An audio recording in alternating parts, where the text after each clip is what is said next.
కృష్ణా నదిపై శ్రీశైలం దగ్గర నిర్మించిన ఆనకట్టకు ప్లంజ్ పూల్ రంధ్రం ప్రమాదకరంగా పరిణమిస్తోందని నిపుణుల కమిటీ ఆందోళన వ్యక్తం చేసింది. డ్యాం దిగున ప్లంజ్ పూల్ ప్రమాదకరంగా మారిందని, ఆ ప్రాంతంలో భారీగా ఏర్పడిన గొయ్యి డ్యాం భద్రతను ప్రశ్నార్థకం చేస్తోందని ఆందోళన వ్యక్తం చేసింది.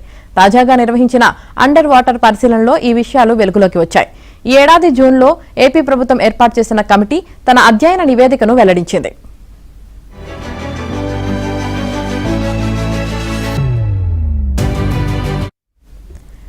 డ్యాం నుంచి దిగువకు లక్షల క్యూసెక్ల నీరు వేగంగా పట్టడం వల్ల ఆ ఒత్తిడికి ప్లంజ్ పూల్ 35 నుంచి 45 మీటర్ల లోతు గొయ్యి ఏర్పడినట్లు గుర్తించారు.